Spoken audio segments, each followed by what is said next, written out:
Hello students, today we will discuss one more benign condition of the anal canal, and that is hemorrhoids. Hemorrhoids, hemorrhoid is a Greek word. Hyma means blood and rous means flowing, and it is synonymous with the pile. Pile is again a Latin word and pila means a ball. Then student, definition of the hemorrhoid. Hemorrhoids are the symptomatic anal cushions. Symptomatic anal cushions. That means the anal cushions are already there in each and every person, and they form a part of the continence mechanism. But when they become symptomatic, then we call it as a hemorrhoid. So the anal cushions, they consist of submucosal tissue containing venules, arterioles, smooth muscle fibers that are located in the anal canal. Now students, some anatomical aspects of the anal canal. So last time also we have discussed how the dentate line is formed. Here also I will tell you about the dentate line. And you see students, dentate line is very important as far as the lesions of the anal canal are concerned. So the anal canal is divided into upper and lower half. In lower half of the anal canal, the mucosal folds, they are thrown into the longitudinal folds, and they are called as the anal columns of the Morgagni. And the anal columns of the Morgagni, they are separated from each other by the sinuses, which are called as the anal sinuses. And at the lower end of the anal sinuses, the crypts open. These are called as the anal crypts, and just above the anal crypts there is a line which is called as the dentate line. Then students, types of the hemorrhoids. Hemorrhoids are divided into internal hemorrhoids, external hemorrhoids, and the interno-external or mixed hemorrhoids, and this depends upon the position of the hemorrhoid in relation to the dentate line. Hemorrhoids above the dentate line, they are called as the internal hemorrhoids. Hemorrhoids below the dentate line, they are called external hemorrhoids. And origin of the hemorrhoid above and below the dentate line, they are called as the interno-external or mixed hemorrhoids. Now see students in this figure. So here it is a dentate line, and here it is also a dentate line. Now see students, this is a internal hemorrhoid and it has origin above the dentate line. Here this is the external hemorrhoid and it has origin below the dentate line. So the internal hemorrhoids, they are located above the dentate line, and the external hemorrhoids located below the dentate line. Now the difference between internal and external hemorrhoids. Just now we have seen students, internal hemorrhoids, they are true hemorrhoids, and the external hemorrhoids, they are false hemorrhoids. Internal hemorrhoids, they are located above the dentate line, and external hemorrhoids located below the dentate line. Internal hemorrhoids bleeds on straining, while the external hemorrhoids, they don't bleed on straining. Internal hemorrhoids are painless and external hemorrhoids are painful. Why this is students so? Because in last lecture, that is fishery nano, I have told you the mucosa above the dentate line has a autonomic innervation, and the mucosa below the dentate line has a somatic innervation. So whatever the lesion above the dentate line is painless, and whatever the lesion above below the dentate line is painful because of this rich sensory innervation. And that's why the internal hemorrhoids are painless and the external hemorrhoids are painful. Internal hemorrhoids may prolapse outside the anal canal. So internal hemorrhoids prolapse, while the external hemorrhoids, they are prone to the thrombosis. So the external hemorrhoid gets thrombosed. Then internal hemorrhoids, these are the varicosities of the veins draining the superior rectal artery, and the external hemorrhoids are the varicosities of the veins draining the inferior rectal artery. So now students, superior rectal artery and inferior rectal artery, all you know, the arteries are accompanied by the veins. So the varicosities of internal hemorrhoids are because of the superior hemorrhoidal veins, and here is the superior hemorrhoidal veins, and external hemorrhoids are the varicosities of the veins of the inferior hemorrhoidal veins. Now students, again the hemorrhoids, they are divided into primary and the secondary, or some it called as the hemorrhoids at the primary place or hemorrhoids at the secondary place. So the primary hemorrhoids, they are located at 7 o'clock, 11 o'clock and 3 o'clock. So these are the primary hemorrhoids, and the hemorrhoids which are in between these hemorrhoids, they are the secondary hemorrhoids. So the internal hemorrhoids, primary at 7, 11 and 3 o'clock, and the secondary in between the primary hemorrhoids. Now formation of the hemorrhoids. Now see students, this is a diagram. So what it shows, these are the mucosal folds. So these mucosal folds,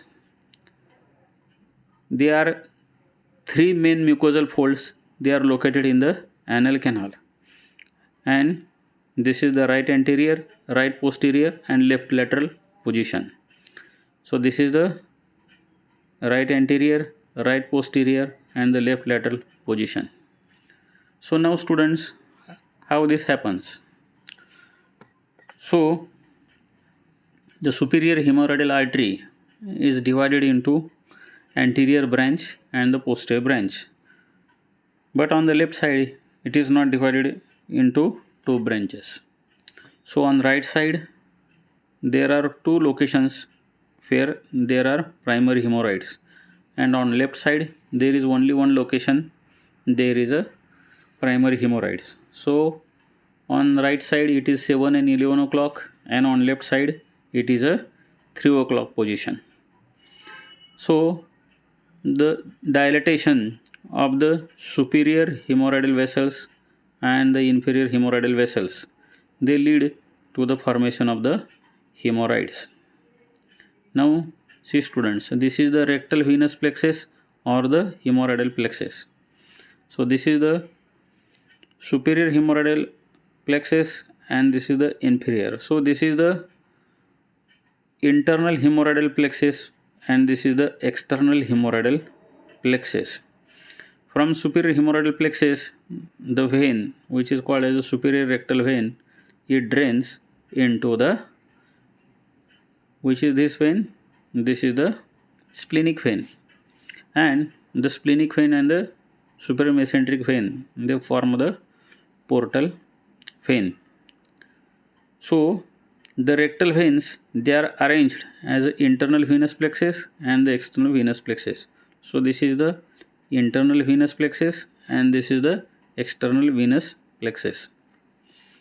Now students, there are theories about the development of the primary internal hemorrhoids. So first is the portal hypertension and the varicose veins. So it is said that man's upright posture and the lack of the valves in the portal vein and raised intra-abdominal pressure is the responsible for the development of the varicosities. But this is not true in all the cases, because if this is so, in patients suffering from portal hypertension, all the patients, they should develop the hemorrhoids, but this is not so. Some of the patients, they develop the rectal varices but not the varicose veins. Then the corpus cavernosum recti. So it is thought that hemorrhoids are considered as the hemangiomatous tissue, and there are changes in the erectile tissue that forms part of the continence mechanism, such as a hyperplasia, and this is called as a corpus cavernosum recti. Infection. So infection is considered in the development of the hemorrhoids, but this is not true, because the anoderm is very well resistant to the infection. Even you have learned, students, after surgery also the anoderm is very much resistant to the infection. Then diet and the stool consistency. So the constipation is one of the factor which is considered in the development of the hemorrhoids. So every time we are advising the patients various preparations to normalize the bowel habits. A diet which is deficient in the fiber, it results in the prolonged gut transit time, which is associated with the passage of smaller and harder stools, and that require more straining to expel the fecal matter. And this straining, it leads to prolapse of the mucosa and the venules. So it is one of the theory which is considered as a diet and stool consistency. Then the anal hypertonia. So increased resting anal pressure is considered as one of the factor in the development of the hemorrhoid. But whether the hemorrhoid leads to increased anal pressure or because of the anal cushions there is increased anal pressure, that is exactly not known. So it is again one of the factor which is considered in the development of the hemorrhoids. Then the aging. So students, what happens as the age increases, the structures which support the mucosal fibers, so there is a degeneration or fragmentation of these fibers, and because of this it leads to the prolapse because it no longer supports the mucosa. So it no longer supports the hemorrhoidal tissues. Now the current view. So currently it is thought that it is because of the shearing forces acting on the anus leading to the caudal displacement of the anal cushions, and it leads to the mucosal trauma. So students, these are the theories which are considered in the development of the primary internal hemorrhoids. Now the etiology of the secondary internal hemorrhoids. Secondary hemorrhoids, they occur as a result of specific conditions, and they are divided into local, abdominal, pelvic, neurological, and carcinoma of the rectum. So the local conditions are the anorectal deformity, hypotonic anal sphincter, abdominal condition is the ascites, pelvic, gravid uterus, uterine neoplasia, ovarian neoplasia, and the bladder carcinoma. So because of this there is a compression over the veins, and it is said that it leads to the secondary hemorrhoids. Then neurological conditions, paraplegia and the multiple sclerosis, and the carcinoma of the rectum. It is uncommon, but it is a important cause of secondary hemorrhoids. Then students, the internal hemorrhoids, they are divided into 4 degrees, and it depends upon the extent of the prolapse. So the first degree hemorrhoids, they bleed but there is no prolapse. Second degree hemorrhoids, there is a prolapse but they reduces spontaneously. Third degree hemorrhoids, there is a prolapse and requires manual reduction. And fourth degree hemorrhoids, they permanently prolapse. That means even if we try to reduce it manually, again they prolapse. So there is a permanent prolapse in fourth degree hemorrhoids. See this, these are the diagrams of internal hemorrhoids. So these are the first degree internal hemorrhoids. In second degree hemorrhoids, there is a prolapse and reduction spontaneously. In third degree hemorrhoids, see the hemorrhoids are prolapsed and they require manual reduction by the patient.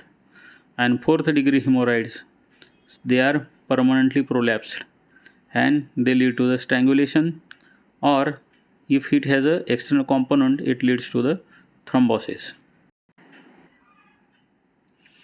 Now students, clinical features of the hemorrhoids or the clinical presentation of the patient. So the symptoms of the hemorrhoids: painless bleeding and prolapse, these are the most common symptoms of presentation. Patient presents with painless bleeding and prolapse. Why painless bleeding? Because the internal hemorrhoids, they are above the dentate line, and anything above the dentate line is a painless, and the prolapse. Then mucosal discharge, and pain occurs only on prolapse.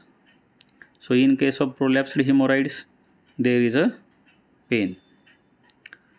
So after presentation, diagnosis of the hemorrhoids. So how to diagnose the hemorrhoids? So we have to do the examination of the perianal region. So after examination, first we have to decide what is it, whether it is a hemorrhoids or whether it is any other condition. And if it is a hemorrhoid, then we have to decide whether it is internal hemorrhoid, external hemorrhoid, and interno-external hemorrhoid. Because student, what happens? Patient came with painless bleeding, and if we examine the perianal region, nothing is there. So first we have to decide what it is, whether it is anything growth in the anal canal or whether it is the internal hemorrhoids. So we have to do the proctoscopy and anoscopy. So the internal hemorrhoids which only bleeds but there is no prolapse, so that is the first degree hemorrhoids, and they are diagnosed only by proctoscopy and anoscopy. They are not visible from outside. Now what is the difference between the proctoscope and the anoscope? A proctoscope is 30 centimeters long while the anoscope is 10 centimeter long. So the difference lies in the length. Proctoscope has a more length and anoscope has a less length. So anoscope, it is used to examine the problems in the anal cavity. Now students, colonoscopy. What is the role of colonoscopy in hemorrhoids? The colonoscopy should be performed in high risk patients to exclude the other causes of bleeding, and the more common is the carcinoma of the rectum or proctitis. And when it is advised, when the age of the patient is more than 40 years, patient having a family history of colorectal neoplasia, or patient giving the history of change in the bowel habits. So in such patients, we should advise colonoscopy. We are not routinely advised colonoscopy in each and every patient. Whenever age of the patient is more than 40 years and patient having a family history of colorectal neoplasia or patient giving the history of change in bowel habits, in that case only we will advise colonoscopy. Then the per rectal or digital rectal examination. See students, internal hemorrhoids, they cannot be detected by digital rectal examination. So the diagnosis can only be made by proctoscopy or anoscopy. Then what is the role of digital rectal examination? Now see students, this is the diagram. So the digital rectal examination is done to rule out the possibility of rectal growth, that is rectal carcinoma, which may lead to the secondary hemorrhoids. Now students, why to treat the hemorrhoids? Hemorrhoids, they are treated to avoid the complications, and these are the complications of hemorrhoids: strangulation, thrombosis, ulceration, gangrene, portal pyemia, and fibrosis. Now this is the portal pyemia. So students, how this happens? See, this is the superior rectal vein, and this superior rectal vein, it joins with the splenic vein, and splenic vein joins with the superior mesenteric vein and forms the portal vein. So this is the route how patient develops portal pyemia, and the other complication is a fibrosis. Now students, depending upon the grades of the hemorrhoids, treatment is also differs. So this is the chart which is given in one of the book. So in first degree hemorrhoids which bleeds but there is no prolapse, so we will advise the dietary modification. Second degree hemorrhoids, there is a prolapse, there is a spontaneous reduction. Then third degree hemorrhoids and fourth degree hemorrhoids. In third degree there is a prolapse and requires manual reduction, and fourth degree there is a permanent prolapse. So in first degree hemorrhoids we will advise dietary modification. In second and third degree hemorrhoids we will advise rubber band ligation or coagulation and dietary modifications. In third degree hemorrhoids and fourth degree hemorrhoids, we will advise surgery. So the first degree and second degree hemorrhoids, they are treated by the dietary modifications and the non-surgical therapy like Barron's banding, or it is also called as a rubber band ligation, and the injection sclerotherapy, infrared photocoagulation. So these are the options for the management of first and second degree hemorrhoids. Now students, what is the dietary modification? So in dietary modifications, we advise the patient to take a high fiber diet. So Indian diet is already a high fiber diet, but in other countries, Western countries, the diet is low fiber diet. So in that case, bran, psyllium and water is advised. So the dietary modifications are very important even after surgery also, to avoid the recurrence. Now the symptomatic treatment of hemorrhoids. In symptomatic treatment, we will advise increased dietary fiber intake, stool softeners, bulk forming agents, increased fluid intake and avoidance of the straining. So the stool softeners and bulk forming agents I have already discussed in the lecture of Fishery Nano. Now students, non-surgical treatment of hemorrhoids. So the non-surgical treatment includes Barron's banding, injection sclerotherapy, cryosurgery and infrared photocoagulation. So first is the Barron's banding. So in Barron's banding, this is the Barron's gun and this is the rubber band. So the rubber band has a inner diameter of 1.5 millimeter and the outer diameter of 5 millimeter. And this rubber band, it is advanced over this cone. So this is the cone. This is the cone. And with this cone, the band is advanced over this inner cylinder. And it is pushed up to the inner cylinder with this pusher. This is the rubber band pusher. So now students, see. This is the outer drum. This is the band which is on the inner drum. So this is the band on the inner drum. And through this drum, the Ellis forceps is advanced and the hemorrhoid is grasped and it is pulled inside the drum. So this is the Ellis forceps and it is inserted through it and the hemorrhoid is pulled into the cylinder and then the band is fired. So this is the hemorrhoid and this is the band. So this is how the Barron's banding is done. It is a OPD procedure.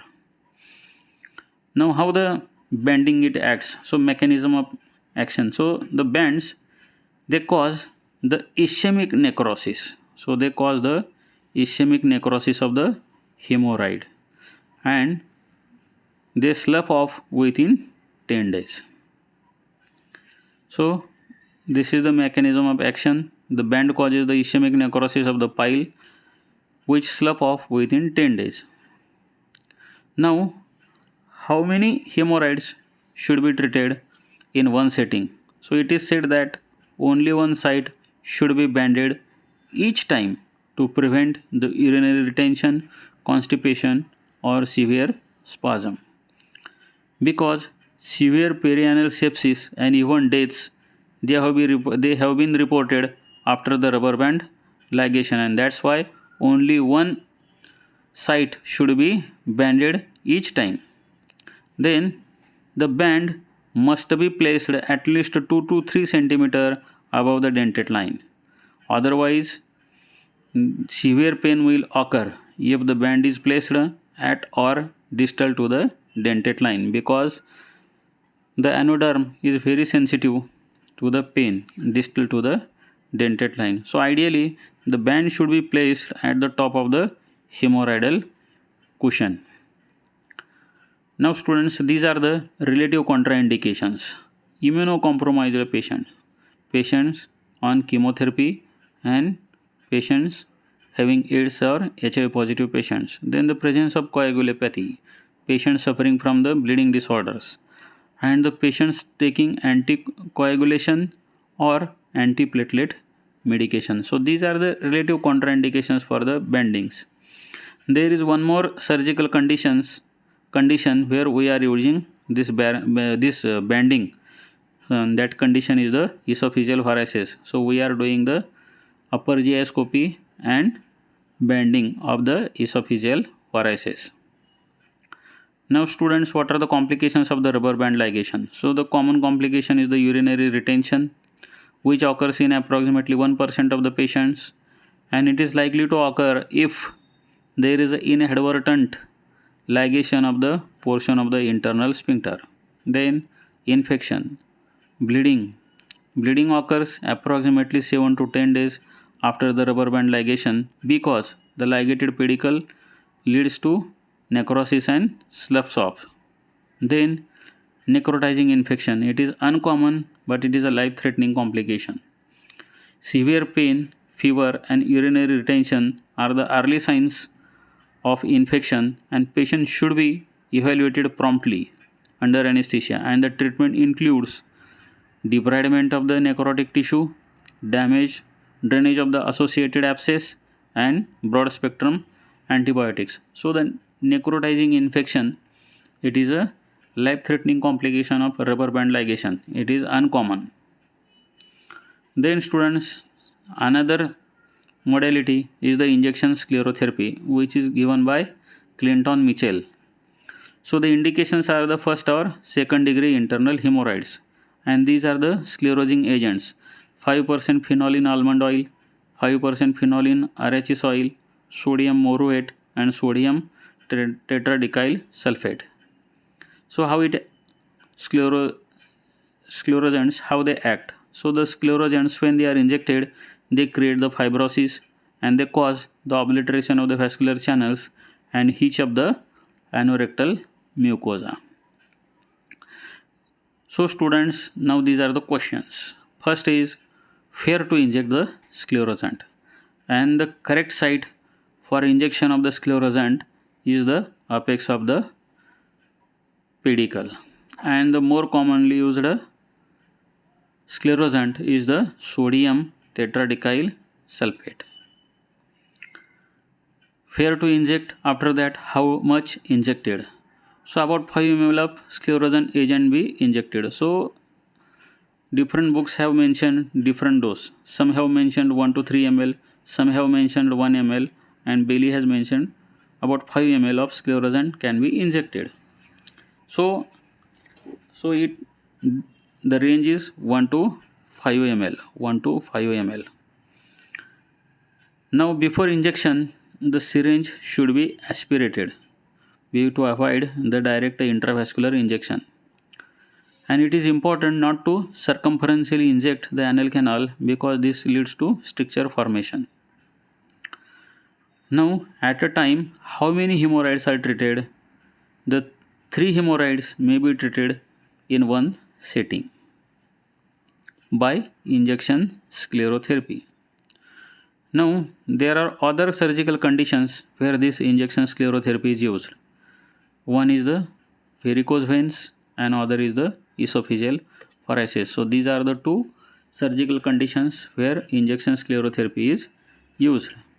Now students, the exact site of injection is at the apex of the pedicle. Now how much it should be injected deep? So superficial injections, deep injections.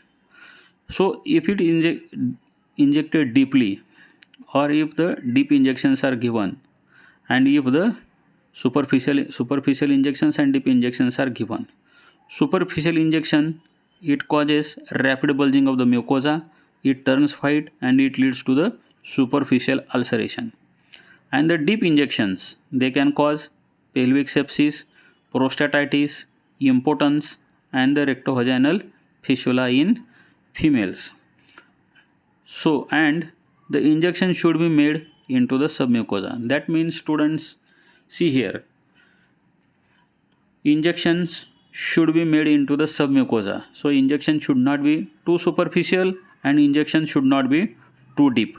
If too superficial injections are done, it will lead to ulceration of the mucosa, and if too deep injections are done, it leads to the pelvic sepsis, prostatitis, rectovaginal fistula, and impotence. So the injection should be made into the submucosa only, because in the submucosa there are the venous channels. The benefit of injection sclerotherapy is that it is useful in patients having bleeding tendency who are taking the anticoagulants, and these anticoagulants cannot be stopped because it doesn't lead to bleeding. Because if we apply the band, what will happen? The band will lead to sloughing of the hemorrhoid, and after 7 to 8 days there may be a bleeding. So bleeding tendency and patients taking anticoagulants, they are the candidates for injection sclerotherapy. Now students, one more modality is the infrared photocoagulation. So this is the coagulator which is inserted through the anoscope, and these are the coagulation points. This is the infrared coagulation machine. Now how it is done? Infrared photocoagulation is an effective office treatment for first and second degree hemorrhoids. Now this instrument is applied to the apex of each hemorrhoid to coagulate the underlying venous plexus. All the three quadrants may be treated during the same visit, that is 7, 11 and 3 o'clock positions. The primary sites, they may be treated during the same visit. Larger hemorrhoids and hemorrhoids with significant amount of prolapse, they are not effectively treated with this technique. In infrared photocoagulation, the radiation is applied to the internal hemorrhoids, typically at 4 different locations on each hemorrhoidal complex, and the depth of penetration is 3 mm, and it leads to heat necrosis and cause the tissue destruction, and eventually it leads to fibrosis and scarring. Each application of photocoagulation is done for 1 to 1.5 seconds only. Then one more modality is the cryotherapy. Cryosurgery is a technique of freezing the living tissue using liquid nitrogen, and the temperature of the tip of the cryoprobe is minus 190 degrees Celsius. The freezing causes local dehydration of the tissues, denaturation of the protein. But now students, this cryotherapy and the infrared photocoagulation, they are not routinely used. What routinely is used is the Barron's banding and injection sclerotherapy.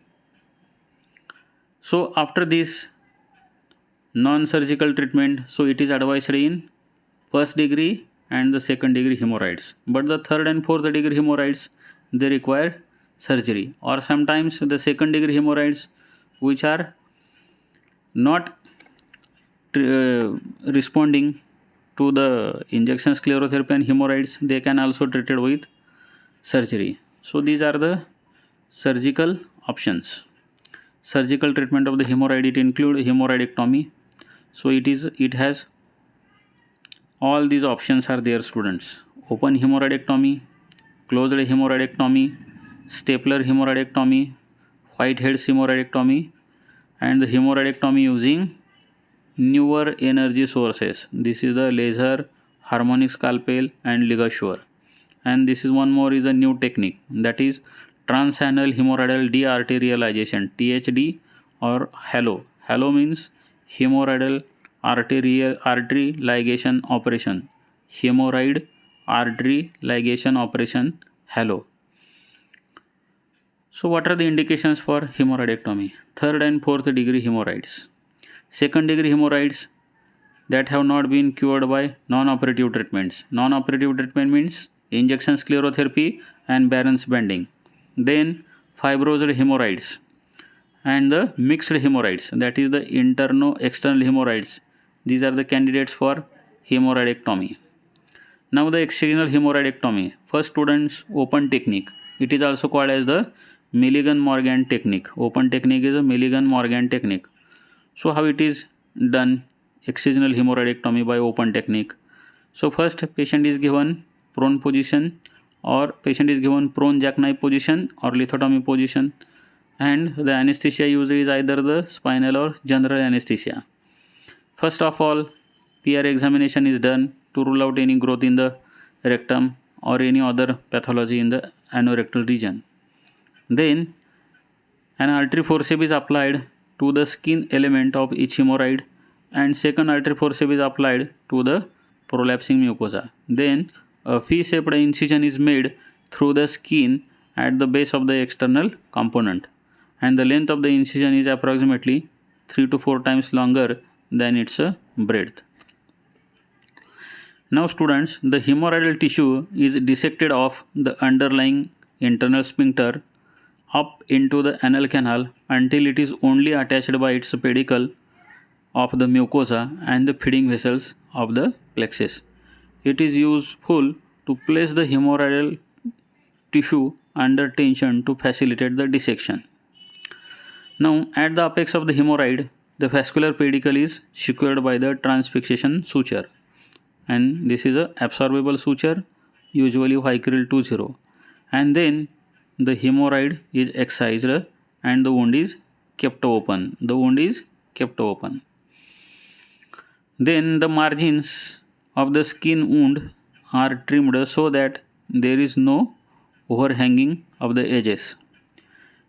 So in this way, all other hemorrhoids, they are tackled, and a bridge of skin and mucous membrane is kept between each wound to avoid anal stenosis. Proper hemostasis achieved, pad of gauze soaked in povidone iodine is applied to the wound, and the T bandage is applied. So these are the steps of the open technique of hemorrhoidectomy, that is called as a Milligan-Morgan technique. Now students, see here, one artery forceps is applied to the mucosal aspect, one artery forceps is applied to the skin, and a V-shaped incision is made at the anal perch, and the hemorrhoid is dissected proximally, and after that the apex is transfixed with the absorbable suture. So once all the primary hemorrhoids, that is present at the 7, 11 and 3 o'clock, when they are removed, so the anal opening, it should look like this. So it should look like a clover leaf.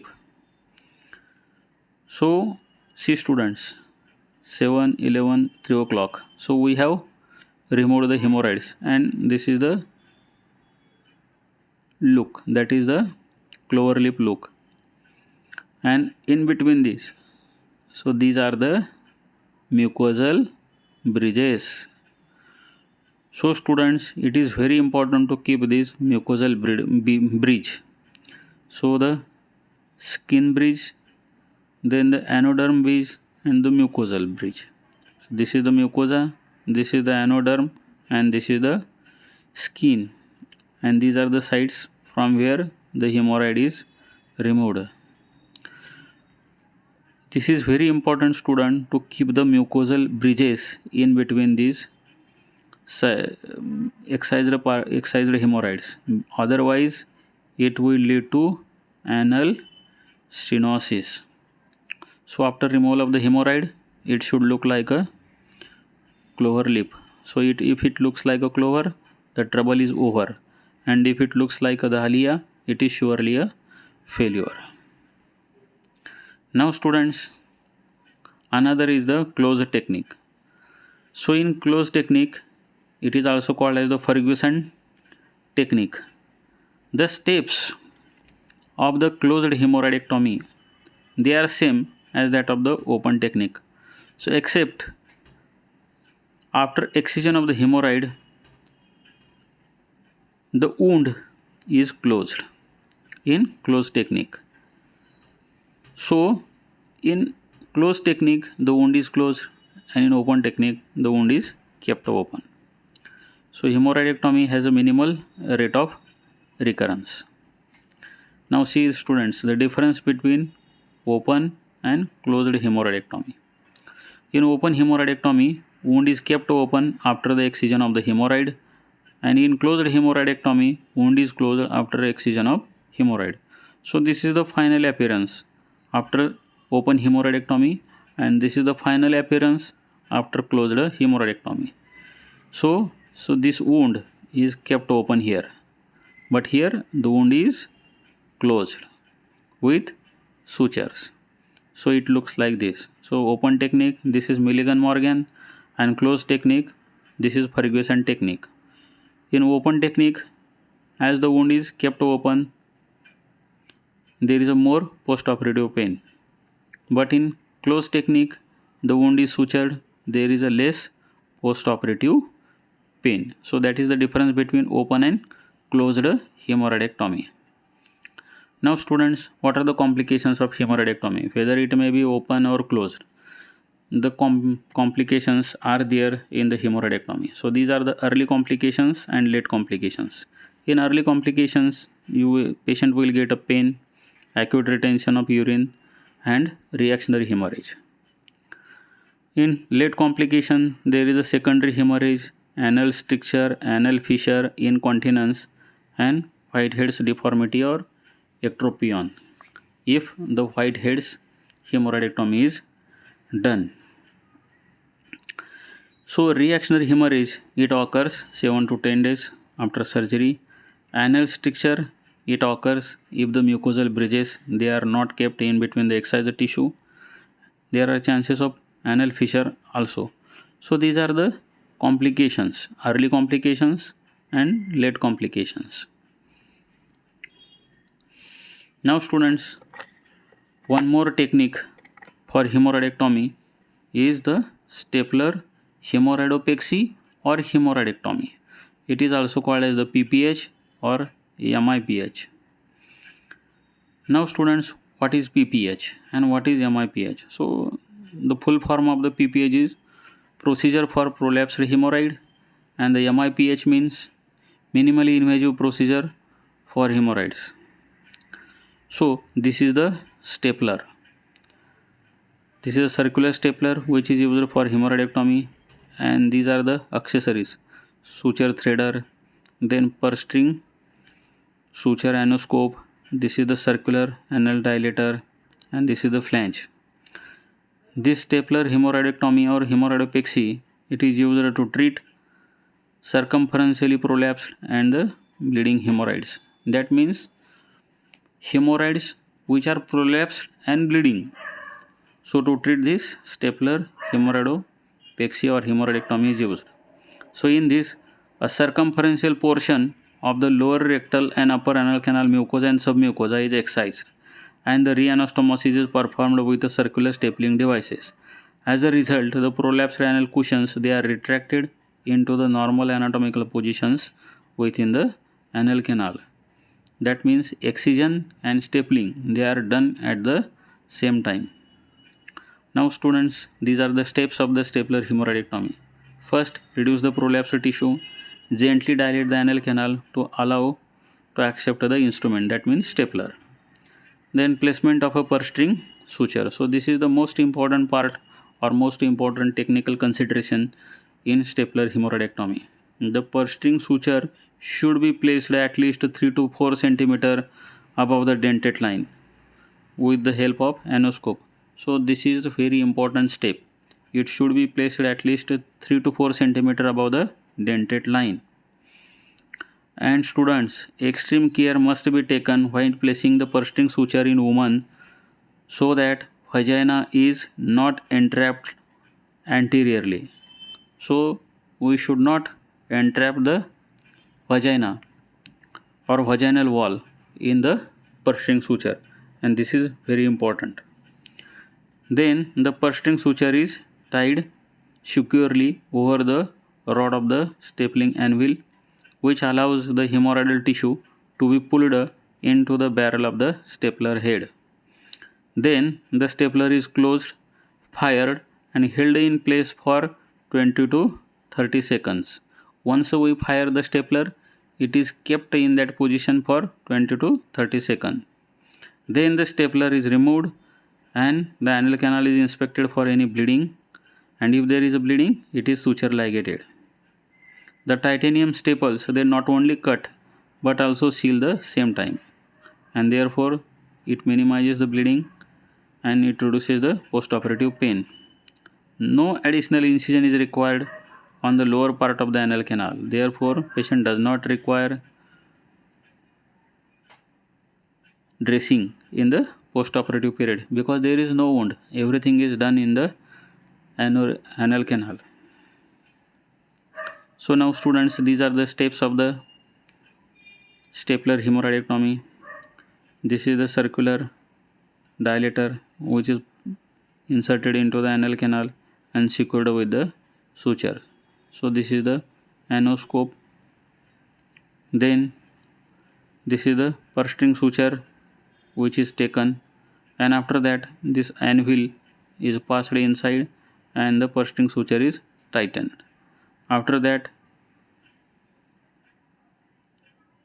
the stapler is fired, and this is the final look, that is, this is the stapler line. It should be examined whether there is any bleeding, and if there is bleeding it should be suture ligated.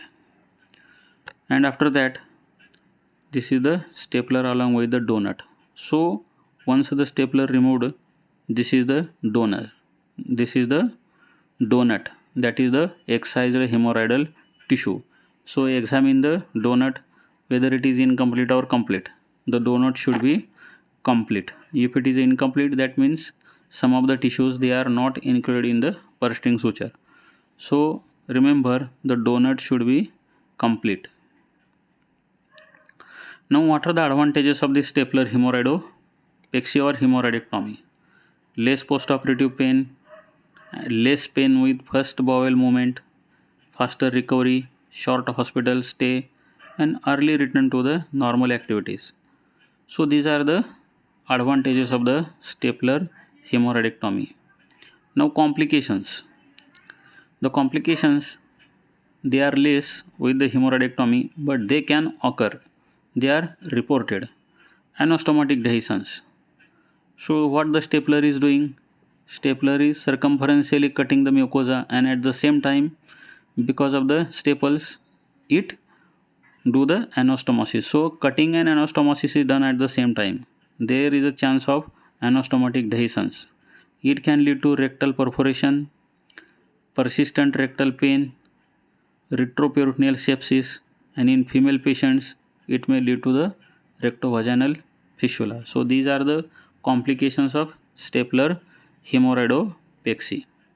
This is the Whitehead's hemorrhoidectomy. So Whitehead's hemorrhoidectomy, there is a circumferential excision of the hemorrhoidal cushions just proximal to the dentate line is done, and after excision the rectal mucosa is then advanced and sutured to the dentate line. So there is a circumferential excision of the hemorrhoidal cushions just proximal to the dentate line is done, and then the rectal mucosa is advanced and sutured to the dentate line. But some of the surgeons, they are using this technique, but nowadays this procedure is abandoned because of the risk of ectropion, or it is called as a Whitehead's deformity. So nowadays this is not used. So what we are using is the open technique, closed technique of hemorrhoidectomy, stapler hemorrhoidectomy. Now students, this is one more new technique of hemorrhoidectomy. This is called as the HALO, that is hemorrhoidal artery ligation operation. So this is a device for transanal hemorrhoidal dearterialization. Transanal hemorrhoidal dearterialization. So it is also called as a THD or HALO. THD means transanal hemorrhoidal dearterialization. So THD and HALO both are same. So this is the device for transanal hemorrhoidal dearterialization. So in this device there is a Doppler probe. So the Doppler is incorporated in the device, and it is used to locate the terminal branches of the hemorrhoidal arteries. Once localized, the arteries are suture ligated. A hemorrhoidopexy can be performed for prolapse repair and a running absorbable suture above the dentate line, and this ligation of the hemorrhoidal vessel, it leads to atrophy of the hemorrhoidal cushions and restores the prolapsed tissue in its anatomical position. So students, this is a instrument. It has a Doppler probe and it is inserted into the anal canal. Again it has a slot, and through this slot the needle and the suture is coming out. So once it is inserted into the anal canal with the Doppler probe, the hemorrhoidal vessels, they are identified and they are ligated with the sutures.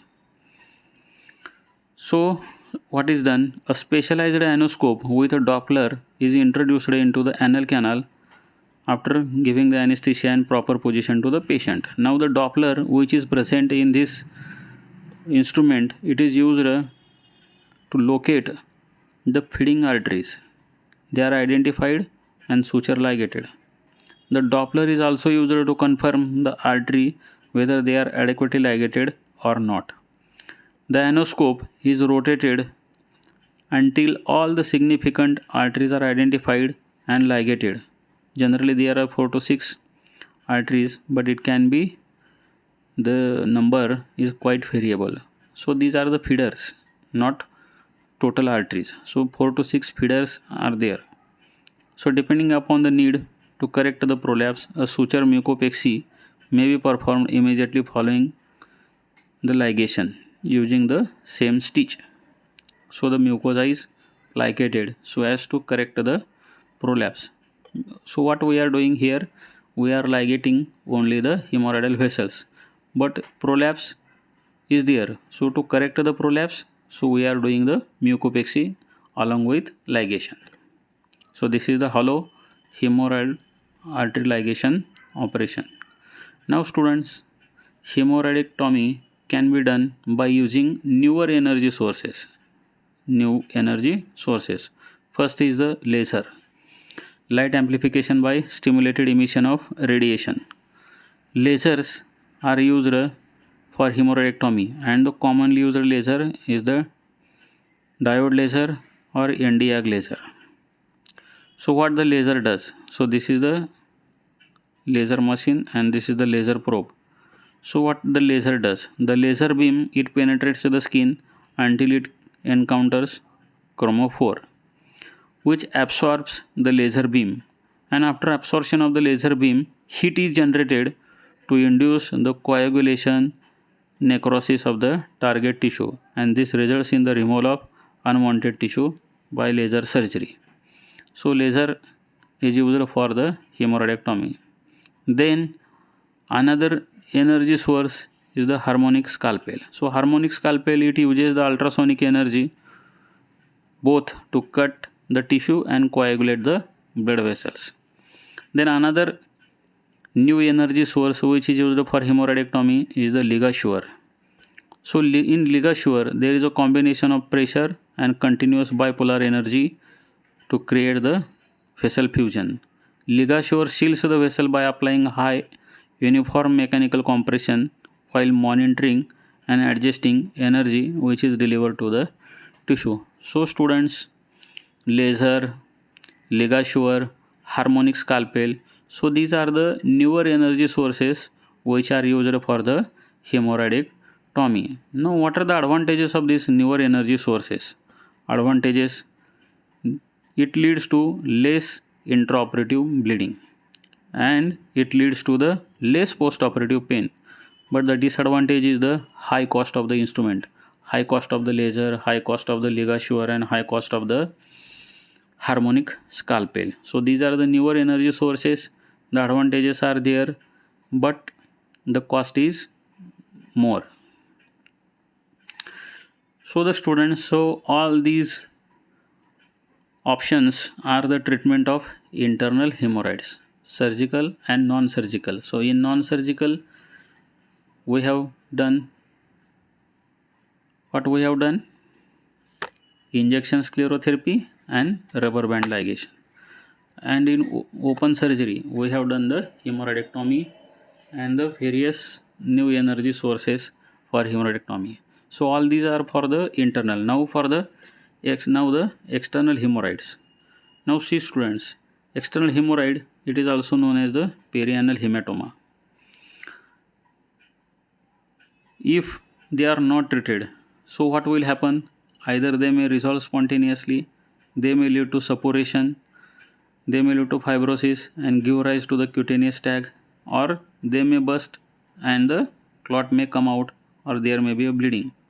It is known as a 5-day painful self-occurring lesion because if untreated, it may resolve spontaneously within 5 days. So it is called like a 5-day painful self-occurring lesion. If the patient presents within first 48 hours, the clot may be evacuated under local anesthesia. So it depends upon the presentation of the patient. Time of presentation within 48 hours, more than 48 hours. So what are the clinical features of the external hemorrhoids?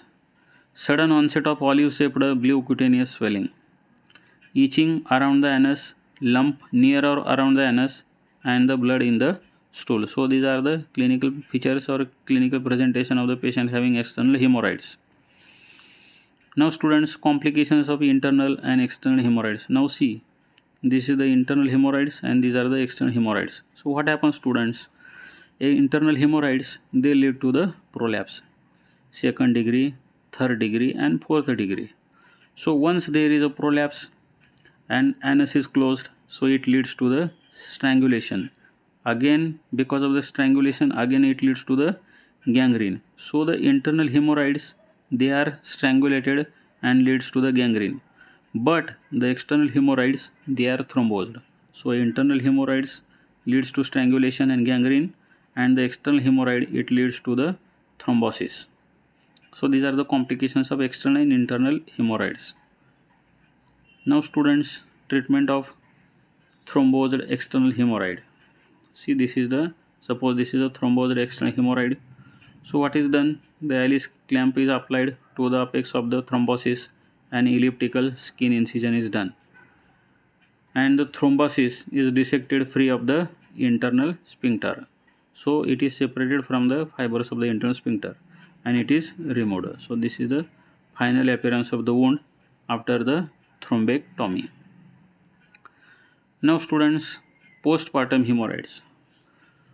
So postpartum hemorrhoids, they results from the straining during the labor which results in the edema, thrombosis or strangulation. Hemorrhoidectomy is the treatment of choice if the patient had chronic symptoms. So postpartum hemorrhoids may lead to the thrombosis and strangulation and edema, and hemorrhoidectomy is the treatment of choice if the patient had chronic symptoms. Now the difference between the rectal varices and hemorrhoids. Occasionally, patients with portal hypertension develop rectal varices, and this should not be confused with the hemorrhoids. Rectal varices should not be confused with the hemorrhoids. Rectal varices, they are best treated by lowering the portal venous pressure. If surgical hemorrhoidectomy is done in such a patients, it will lead to massive bleeding which is very difficult to control. So students, it is very important to differentiate rectal varices from the hemorrhoids. So this is the flow chart for the management of the hemorrhoids. So first we have to decide whether it is the internal hemorrhoid and external hemorrhoid. Internal hemorrhoids, there are 4 grades, grade 1, 2, 3, 4. So grade 1 and grade 2 hemorrhoids, they are treated by either Barron's banding or injection sclerotherapy, and grade 4 and grade 3 hemorrhoids, we advise surgery in such patients. External hemorrhoids, thrombosed and non-thrombosed. If they are non-thrombosed, we should advise surgery in case of poor hygiene and they are painful. If they are thrombosed and presentation of the patient is within 72 hours or more than 72 hours, within 72 hours, so less than 72 hours, consider surgical excision, and if it is more than 72 hours, dietary modifications, pain control, and seeds bath. So usually the pain is less. So this is a flow chart for the management of the hemorrhoids. So students, whenever the patient presents with pain and bleeding, we should examine the patient perianal region and decide first whether they are hemorrhoids or not, or hemorrhoids or any other anal condition. And if we diagnose it as a hemorrhoid, decide whether they are internal hemorrhoids, external hemorrhoids, or internal-external hemorrhoids. And depending upon that, we should treat the patient. The treatment of the internal hemorrhoid and the treatment of the external hemorrhoids. Treatment of the internal hemorrhoid is non-surgical and surgical. In non-surgical, we are advising injection sclerotherapy and Barron's bending. And in surgery, we are advising open surgery, open technique, closed technique, then using newer energy sources, hemorrhoidectomy can be carried out. So students, this is all about the hemorrhoids. Again and again, I advise you go through the books and try to understand the things in a better way. So thank you students.